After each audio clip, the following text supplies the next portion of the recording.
Quem não curte chegar numa autocarreira, cara, e contratar os melhores jogadores? Contratar Messi, Mbappé, Haaland, De Bruyne, fazer uma seleção super ofensiva e ganhar tudo. Só que isso dá certo no FIFA. Só que quando acontece na vida real, dá certo também?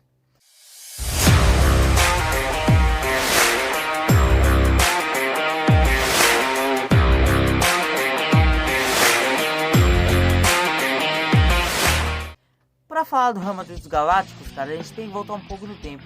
O primeiro Galáctico chega no ano de 2000. O nome dele é Luis Figo e vem do arquirrival do Barcelona. Uma transferência cheia de polêmicas. No ano de 2001, chega Zinedine Zidane ao time merengue também. Ele vem da Juventus e eles se juntam ao Roberto Carlos, Casillas e Raul. E formam o Real Madrid pré-galáctico. Nessa primeira temporada desse Real Madrid, eles ficam em terceiro na La Liga, são vistos da Copa do Rei, mas para compensar ganham a Champions League. Um 2-1 para cima do Bayer Leverkusen, com um gol antológico de Zinedine Zidane na final. Só que eu não tô aqui para falar desse Real Madrid, eu tô aqui para falar do Real Madrid dos Galácticos. E ele podia se considerar um elenco galáctico. Quando acaba essa temporada, tem Copa do Mundo, e quem destrói nessa Copa é um cara chamado Ronaldo. Não sei se você conhece, mas o Real Madrid não quis nem saber, foi lá contratar esse Ronaldo Nazário da Internacional. Então eles formaram o primeiro Real Madrid Galáctico, comandado por Vicente Del Bosque. No gol vinha Casillas, na zaga Hierro e Elgueira, nas laterais Salgado e Roberto Carlos, os volantes eram Makelele e Cambiasso, os meias eram Figo e Zinedine Zidane e os atacantes Ronaldo e Raul. Eles começam bem essa temporada na La Liga e vão avançando na Copa do Rei. No grupo da Champions, eles caem num grupo com Roma, AEK e Genk. Passam primeiro do grupo com 9 pontos, empatado com a Roma. E nessa época não tinha oitavas de final, então foram logo para as quartas. E nas quartas, quem que eles pegam, cara? Eles pegam o Manchester United do Sir Alex Ferguson. Sem exercerem um teste, uma grande equipe do Sir Alex Ferguson contra uma grande equipe no papel, que era o time do Real Madrid. Então o primeiro jogo é no Santiago Bernabéu. O Real Madrid sai na frente com um gol de Figo aos 12 minutos e amplia com mais 2 de Raul, aparentemente matando o jogo ali. Só que o Manchester United consegue diminuir com um gol de Van Nistelrooy e consegue chegar vivo para o confronto na Inglaterra. Então eles chegam na Inglaterra e logo no começo do jogo o Ronaldo amplia a vantagem para os merengues. Só que o Manchester United consegue empatar com o Van Nistelrooy, que acende um fogo nos diabos vermelhos, e precisando de só mais 2 gols para conseguir empatar aquela partida no agregado. Só que lá vem um balde de geografia do Ronaldo, que aos 50 ele faz mais um, mostrando pelo que veio e mantendo o Real Madrid na briga da competição. Só que o Elgueira manda conta aos 52, e nesse momento estava tudo empatado e o Manchester United podia passar. Só que lá vem mais um banho de geografia, porque o Ronaldo estava lá, o cara era decisivo, tinha decidido Copa do Mundo, e manda e faz um hat-trick na Champions League, fazendo história, uma das maiores noites de Ronaldo na sua carreira, sem dúvidas. O Manchester United precisava de muitos gols, não tinha como passar naquela hora com 3 gols do Ronaldo, mas um loirinho do olho azul conseguiu 2 gols, o nome dele é David Beckham. E nesse momento o Florentino Pérez abriu o olho e falou: nossa, cara, esse loirinho é bom de bola, hein? Esse loirinho é marketing, esse loirinho tem marketing. Anotou o nome David Beckham no caderninho de desejo dele, só que deixou pro lado porque o sonho do Real naquele momento era o UEFA Champions League. Então eles pegam nas semifinais o time da Juventus e peitam a Juventus no primeiro jogo no Santiago Bernabéu. E logo no começo de jogo, aos 23 minutos, quem abre o placar? Ele mesmo, Ronaldo Fenômeno, a lenda, o Cascão, o lendário. Aos 45 o Trezeguet consegue o empate. Só que aos 73 o Real Madrid desempata e consegue sair com a vitória no primeiro jogo no Santiago Bernabéu. Então o segundo jogo é na Itália, a Juve precisava virar aquele resultado para conseguir passar. Então eles conseguem empatar com o Trezeguet e virar aos 43 com Del Piero. E ainda fazem mais um com o Nedved, matando o Real Madrid naquele momento, e precisava de 2 gols. Só que, cara, como o Real Madrid é, a gente sabe que ele é, se ele fizesse um gol, podia arrastar o segundo logo em sequência. Só que o primeiro gol só saiu aos 89 e não conseguiram fazer o segundo. Fizeram apenas um com o Zidane. Naquele momento o Real Madrid estava eliminado da UEFA Champions League, de maneira um tanto quanto vexatória para o time que tinham. Só que ainda era a primeira temporada daquele time juntos, de tantos craques num lugar só, então dava para considerar. E ainda mais, eles não ganharam a Copa do Rei essa temporada, mas conseguiram ganhar a La Liga, ficando em primeiro lugar na competição. Então a temporada vira, o Real Madrid se intrusa mais, despede o técnico Del Bosque e contrata Carlos Queiroz, que era auxiliar do Alex Ferguson no Manchester United. Então o Florentino Pérez pegou o caderno de desejos dele lá e viu o David Beckham e foi lá e trouxe o homem. Só que ele acaba deixando escapar duas peças fundamentais da equipe, que era o Makelele e o Hierro pro futebol asiático, o Makelele pro Chelsea. Quem substitui o Hierro, uma hora era o Pavon, outra o Raul Bravo, dois jovens zagueiros da equipe merengue. E quem substitui o Makelele é o Beckham. E naquele momento que essas trocas foram feitas, os mais observadores podiam perceber que aquele Real Madrid não podia vingar, porque isso ia pressionar demais o cambiaço, porque ele ia ter que fazer a função dele e a do Makelele, porque o Beckham não ia marcar igual o Makelele, né, cara? Mas enfim, cheio de expectativa nesse time e tinha tudo para deslanchar a temporada, tinha tudo para fazer uma monarquia no cenário europeu. Nesse ano eles caem no grupo com Porto, Marselha e Partizan e conseguem ficar em primeiro do grupo com 14 pontos. E nas oitavas eles já pegam uma perdeira que é o Bayern de Munique, primeiro jogo na Allianz Arena, e aos 75 o Maikai consegue um gol pro Bayern de Munique.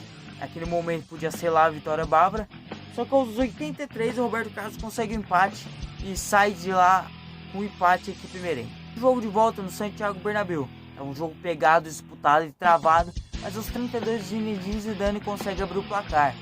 E depois o Real Madrid se retranca, o Bayern não consegue furar a zaga espanhola e o Real Madrid passa para as quartas de final. Então no sorteio das quartas, cara, o Real Madrid e os merengues podiam comemorar porque tiveram sorte de pegar a equipe do Mônaco. Praticamente já carimbavam a vaga nas semifinais. Pegaram o Mônaco então. O primeiro jogo foi no Santiago Bernabéu. O Mônaco consegue abrir o placar com o Esquilar aos 43, só que logo em sequência vem uma pá de gols do Real Madrid. Primeiro com o Higuera, depois com o Zidane, com o Figo e por fim com o Ronaldo. E no finzinho do jogo o Morientes diminuiu para o Mônaco, mas não tinha jeito, 4-2 para o Real Madrid e foi um passeio do Real em sua casa. Então tudo indicava que o Real Madrid só ia fazer o jogo de volta para cumprir tabela, e então eles viajam para a França. E aos 36, o Raul abre o placar para o time merengue, praticamente matando a equipe do Mônaco, que não tinha mais o que eles fazer naquela hora, né? Só que o Guilherme consegue um gol para o Mônaco aos 46. E depois aos 48 o Morientes faz um e faltava apenas um gol para o Mônaco fazer e conseguir se classificar pelo menos temporariamente contra o Real Madrid. E esse gol saiu 66 de novo de Guilherme. Ele arranca a camisa porque naquele gol, naquele instante, o Mônaco estava eliminando o Real Madrid. E assim foi, porque o Mônaco se retrancou, se fechou e o modesto time do Mônaco fez história, porque eliminou um dos maiores esquadrões do futebol, o Real Madrid dos Galácticos. Perdia para o modesto time do Mônaco. Fizeram um vexame. Já era um vexame até para o Mônaco, sendo o Real Madrid. Ainda com aquele elenco era maior vexame ainda. Só que essa temporada não estava com o ralo abaixo, porque ainda tinha as competições nacionais, né, cara? As competições nacionais são difíceis e elas ainda dá mérito. Só que, cara, nada tá ruim que não possa piorar. Na La Liga eles estavam liderando até com uma certa gordura, só que eles foram se perdendo mentalmente foram se perdendo e tomaram 5 derrotas seguidas, perderam e acabaram em quarto lugar na La Liga, classificando para a próxima Champions só em fase de playoff, amigo. E depois da Copa do Rei, eles chegam na final. Podia ser meio que uma amenização do vexame que faz essa temporada. Só que pior ainda mais quando eles perdem para um modesto time do Real Zaragoza, cara. Então aquela temporada, cara, foi um vexame. Não só por ser o Real Madrid, mas pelo elenco que eles tinham, por tantos craques que tinham. Mas fazer o que? Não adianta chorar por leite derramado. Agora virar a chavinha e focar na outra temporada. Então vira a temporada, o Real Madrid perde a paciência com o Carlos Queiroz, demite, contrata um técnico de peso para assumir o lugar? Não, talvez. Depende do ponto de vista, é relativo. Eles contratam o Pofechou Vanderlei Luxemburgo, no mínimo questionável para assumir um time tão estrelado, mas foi a decisão do Florentino Pérez. Então com o Pofechou no comando, aquele Real Madrid dos Galácticos tinha a chance de se redimir. Então na temporada 4-5 eles caem no grupo com Bayer Leverkusen, Dinamo e Roma, e passam em segundo no grupo com 11 pontos, apenas um de distância para Roma. Empatados com o Bayer Leverkusen, eles acabam em segundo. Então as oitavas da Champions acabam que é Real e Juve. E o primeiro jogo é no Santiago Bernabéu, e o Real Madrid sai na frente com um gol de Helguera, e nisso fica. Então o jogo da volta começa, é um jogo pegado, disputado, e não se a Juve não conseguia abrir o placar, não conseguia empatar, que dava obviamente a classificação pro Real Madrid. Só que o Professor, cara, dá um bagulho na cabeça dele e ele pega e tira o Zinedine Zidane. E o Zidane sai bravo, os próprios jogadores do Real Madrid falam, cara, que isso, o Professor tá tirando o Zidane, mano. Os torcedores começavam a questionar o Luxemburgo e para aumentar, para piorar a situação do Professor, uns minutos depois dele tirar o Zidane, eles tomam um gol de parte por Trezeguet. Assim vai para prorrogação e aos 116 o Zabaleta faz mais um para a Juve e a Juve elimina mais uma vez aquele Real Madrid.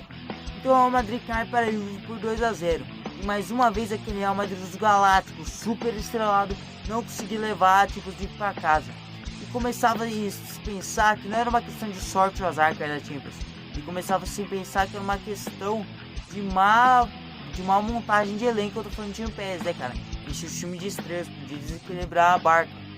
E isso só se aumentou quando o Real Madrid cai nas oitavas da Copa do Rei e fica em vice na La Liga essa temporada.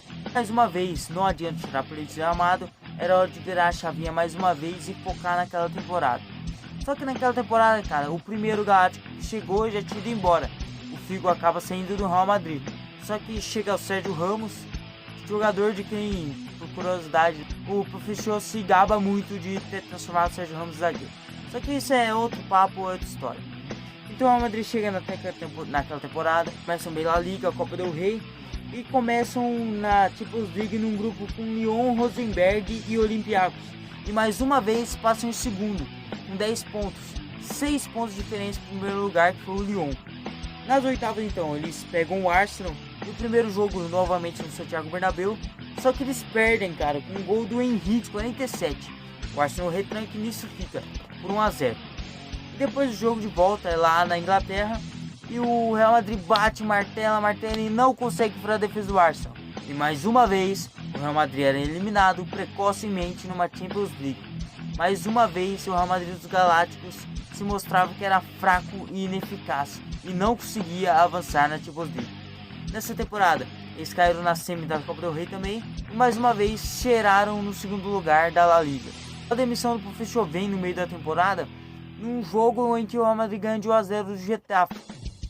Nesse jogo o Professor tira o Ronaldo Fenômeno, mais uma vez tirando as estrelas, e o Florentino Pérez vai dar uma bronca no Professor.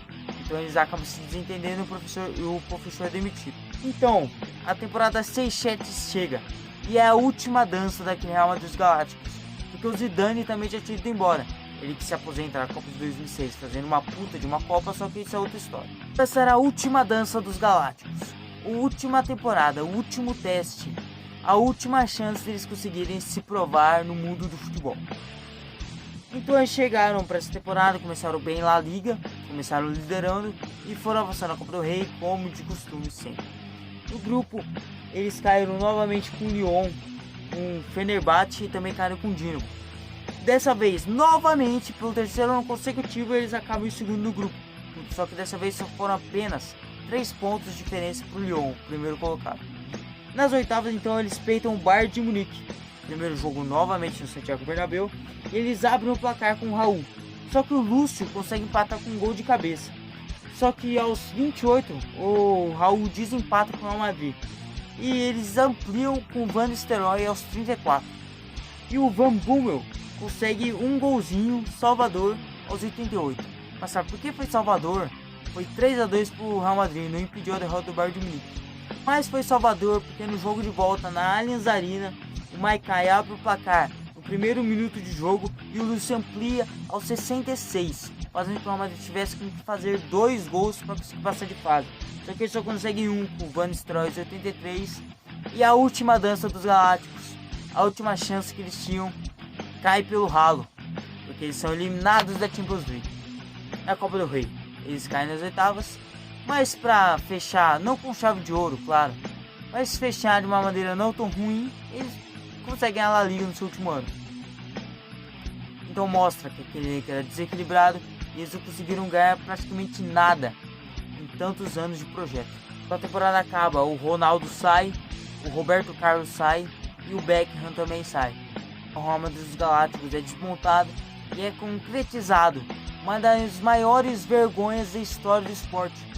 Não só por se tratar do Real Madrid, cara, porque acontece não conseguir ganhar títulos e tal, mas pelo elenco que eles tinham. O Ronaldo era o principal jogador da seleção brasileira, o Beckham era o principal da inglesa, o Zidane da francesa, o Figo da portuguesa. Então eram muitos jogadores bons no lugar só e acabaram não rendendo.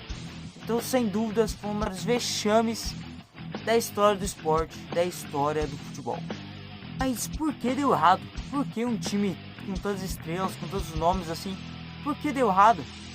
Cara, na minha opinião, primeiro foi uma questão de tática, porque colocar o Beckham lá para substituir o Makelele não era uma escolha inteligente do Florentino Pérez, realmente parecia uma criança de videogame.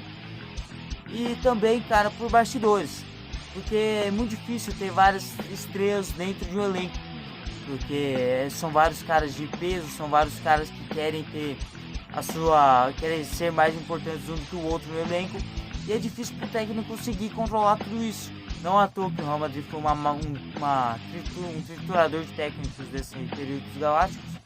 Então, cara, pra mim, eu acho que o principal que pesou mesmo foi os bastidores, porque é difícil, a gente não sabe o que acontece por dentro. Então, ter muitas estrelas no elenco acaba que pode ser prejudicial. Então, sem dúvidas, um dos maiores vexames da história do futebol, se não o maior, o Real Madrid dos Galácticos.